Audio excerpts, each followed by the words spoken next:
کہ آپ کو سمجھاؤں گا، آج آپ کو مسئلہ سمجھاتا ہوں. یہ موقف مالکیہ کا اور حنابلہ کا ہے، اور شوافی بھی ان کے ساتھ ہیں. احناف کا موقف یہ نہیں ہے.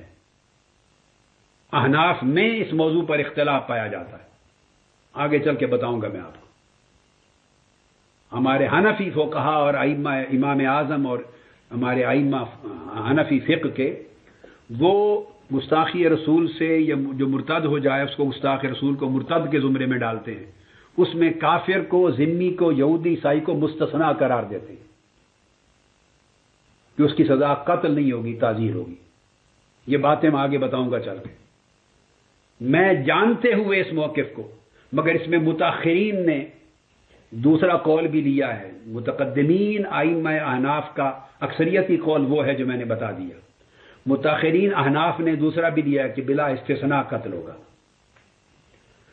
دوسری بات میں نے یہ موقف لی تھی کہ اسے جو ہر مرتد کے لیے توبہ کی اجازت ہے، استطابت ہوگی، مگر گستاخ رسول سے توبہ کا نہیں پوچھا جائے گا، اس کو سرے اسٹیٹ اب قتل کر دیا جائے. اگر آپ نے توبہ کا راستہ اس کے لیے کھلا چھوڑا تو یہ تو گستاخی کے راستے کھل جائیں گے. ہر شخص جو گستاخی کرے گا اگلے دن توبہ کر لے گا، گستاخی کرے گا توبہ کر لے گا. یہاں 10,000 لوگ گستاخ نکل آئیں گے. اللہ نہ کرے، اللہ نہ کرے، اگر کسی نے کی، اس کو پتا ہے کہ توبہ سے قانون میں درج ہے، توبہ کر لے تو سزا معاف، تو اس کی سزا معاف ہو جائے گی اور آقا علیہ السلام کی شان اقدس میں زبان درازی کے راستے کھلیں گے. میں اس وجہ سے دوسرا موقف یہ لے رہا تھا، عدم قبول توبہ، کہ گستاخ رسول کی توبہ بھی قبول نہیں ہوگی. اب مجھے یہ بھی علم تھا کہ اس پر بھی اختلاف ہے.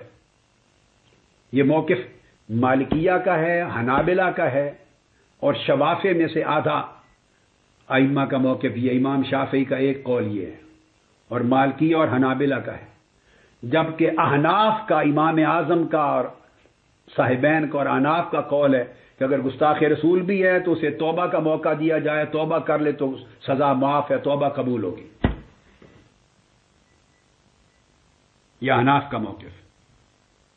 اب متاخرین احناف پھر بہت سے آئے ہیں عدم قبول توبہ کی طرف، یعنی امام مالک کے اور حنابلہ کے موقف کی طرف آئے ہیں. تو متاخرین احناف کے اقوال بھی کتب فقہ میں موجود ہیں. تو میں صرف عدم قبول توبہ کے قول کو لے رہا تھا، اور اوپر جو متقدمین کی اکثریت نے، جمہور نے قبول توبہ کا قول کیا ہے احناف کے اندر، اس کو میں چھوڑ رہا تھا آمدن، اور میں مالکیہ کا، حنابلہ کا، شوافی کا اور متاخرین احناف کا اس قول کو لے رہا تھا کہ تاکہ گستاخ رسول کو توبہ کا موقع نہ ملے، کہ راستہ نہ کھلے، تو قتل کر دیا جائے گا. اور اگر بالفرض توبہ کا قول لینا بھی ہے، وہ میں آگے عرض کرتا ہوں. تیسرا ایک اختلاف تھا، میں نے کہا تھا اس میں نہ کسی مرد کا ہوگا استثناء نہ عورت کا. جیسے واقعات ہوتے ہیں، کبھی گستاخی کسی مرد سے ہو گئی، کبھی عورت سے ہو گئی. تو مالکیہ، حنابلہ، شوافی تینوں مذاہب میں استثناء نہیں ہے، مرد ہو یا عورت سب کے لیے سزا قتل ہے. امام اعظم نے اور احناف نے پھر عورت کو مستثنا کیا ہے. اگر عورت مرتکب ہوگی، مرتدہ ہو جائے گی تو اس کی سزا قتل نہیں ہے. لا تقتل المرأة المرتدہ، عورت مرتد ہو جائے گی اگر، چونکہ امام اعظم اور فقہاء احناف گستاخی رسول کو ارتداد میں لیتے ہیں. یہ میں آگے سمجھاتا ہوں آپ کو بحث کیا ہے. اور باقی جو مذاہب ہیں وہ سزائے قتل کو، گستاخی کی سزا کو ردہ میں نہیں لیتے، وہ سزائے قتل کو حد میں لیتے ہیں. احناف کہتے ہیں کہ یہ ردہ ہے، ارتداد ہے، تو ارتدادن قتل کیا جائے گا، جیسے کہ مرتد کی سزا قتل ہے. مگر جب مرتد بنا لیا تو مرتد کے لیے شرط ہے کہ پہلے اسے توبہ پیش کی جائے، کچھ دن دیے جائیں. اگر توبہ کا موقع دے، توبہ کر لے تو چھوڑ دیا جائے گا، معاف کر دیا جائے گا، نہ کرے تو پھر قتل کیا جائے گا. اگر ارتداد میں لے لیں مرتد تو اس کے لیے توبہ کا موقع فراہم کرنا لازم ہو جاتا ہے. امام مالک، احمد بن حنبل اور شوافی ان کا موقف ہے کہ سزا ردتن نہیں ہوگی، ارتدادن نہیں ہوگی، بلکہ حدن ہوگی. سب رسول اور گستاخی رسول کی حد ہے، تو اگر وہ توبہ بھی کر لے، بھلا توبہ بھی کر لے، تو توبہ کرنے سے بھی اس کے گناہ کی حد معاف نہیں ہوتی، تو سزائے قتل پھر بھی جاری ہوگی۔ تو میں اس موقف کو لے رہا تھا۔ میرے نزدیک یہ مسئلہ صرف فقہ کا نہیں تھا، چونکہ مسئلہ عقیدہ کا بھی تھا۔ تو میں نے امام مالک کو اور امام احمد بن حنبل اور امام شافعی کو اور متاخرین احناف، ہر ایک مسئلے میں متاخرین احناف میں کئی، ان تمام کے موقف کو ترجیح دیتے ہوئے اس کو اپنایا کہ حکمت یہ ہے کہ قانون اتنا سخت ہونا چاہیے۔ اور تیسری بات جو میں نے اگلی عرض کی تو یہ استثناء تھا کہ عورت بھی قتل ہوگی، جبکہ احناف کی اکثریت، جمہور احناف کا یہ ہے کہ اگر عورت مرتکب ہو تو قتل نہیں کی جائے گی، عورت مرتد ہو تو قتل نہیں ہوگی، تعزیر اور سزائے قید ہوگی۔ یہ دو تھے، ایک قبول اور عدم قبول توبہ، ایک مرتدہ قتل ہوگی یا نہیں ہوگی، اور تیسرا میں ایک اور لے رہا تھا، اس میں مسلم اور غیر مسلم کا بھی امتیاز نہیں ہے۔ میں نے دلائل دیے تھے، مسلمان گستاخی کرے تب بھی قتل، غیر مسلم کرے تب بھی قتل، سزا اس کی ایک۔ اس پر بھی اختلاف، متقدمین احناف یعنی مالکیہ، حنابلہ، شوافع، وہ امتیاز نہیں کرتے، وہ کہتے ہیں کافر اور مسلم سب کے لیے سزا قتل ہے۔ احناف کے ہاں سن لیں، اگر غیر مسلم، کافر یا ذمی یہود و نصارہ عیسائیوں میں سے کوئی گستاخی کرے تو اس کی سزا قتل نہیں ہے۔ متقدمین احناف اور جمہور کے مذہب میں غیر مسلم ہو، اگر یہودی اور نصرانی ہو کوئی، اور وہ مرتکب ہو تو اس کی سزا قتل نہیں ہے، بلکہ اس کو عمر قید سزا دی جائے گی، تعزیر دی جائے گی، دیگر عقوبت ہوگی سوائے قتل کے۔ کفار اور ذو عہد کے لیے اور ذمی کے لیے، یہود و نصارہ کے لیے سزائے قتل نہیں مانتے متقدمین احناف۔ اب میں اس بحث کو آگے درمیان بعد میں لاؤں گا، آپ کو اس پر مزید علمی گفتگو بعد میں کروں گا، میں آپ کو واقعہ سنا رہا ہوں۔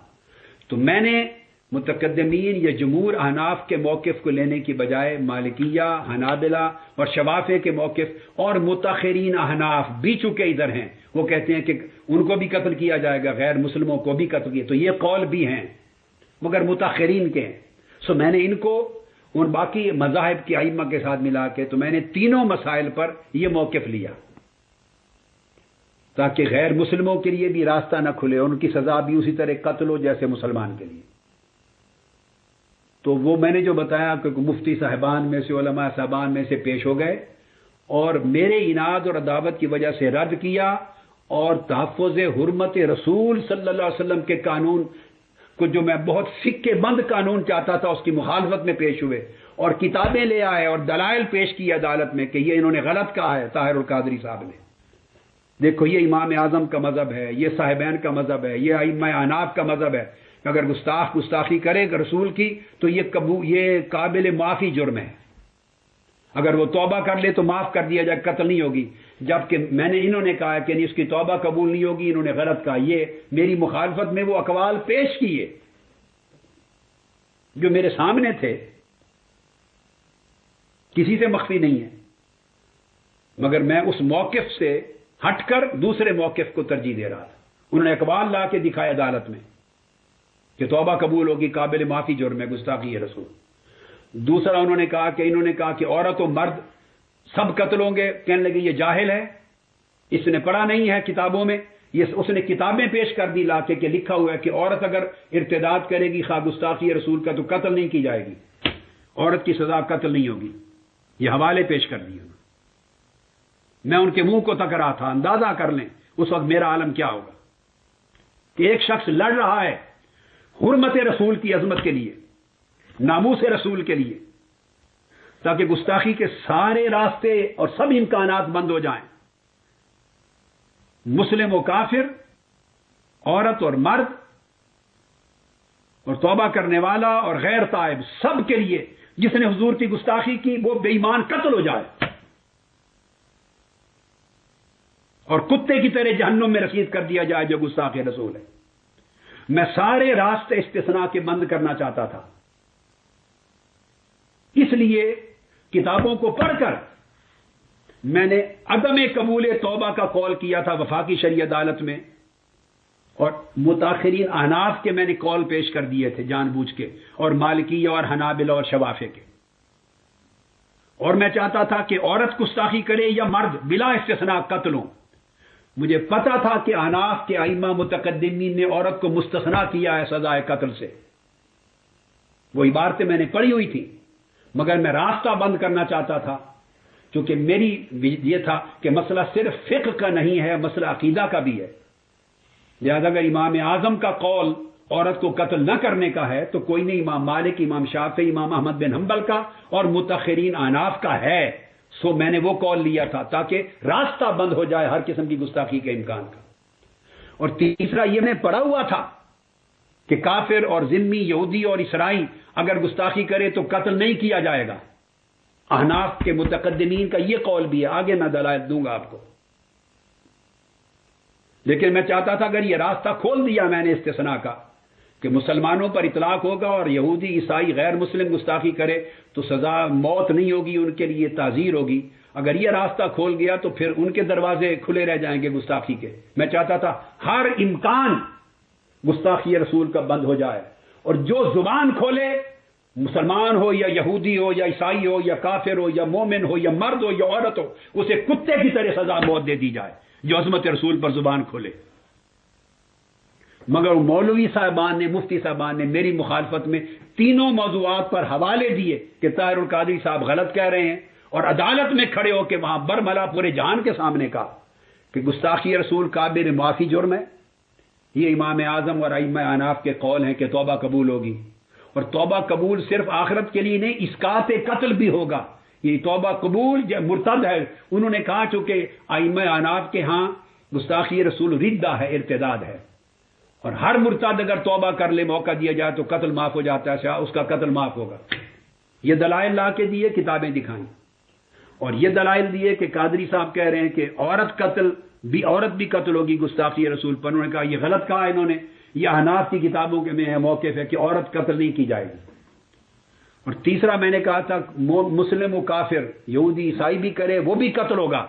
انہوں نے وہ کتابوں کے حوالے دے دیے کہ نہیں، امام اعظم کا مذہب یہ ہے کہ اگر غیر مسلم کافر گستاخی کرے تو اس کی سزا قتل نہیں ہے، اس کی تعزیر کی سزا قید ہوگی،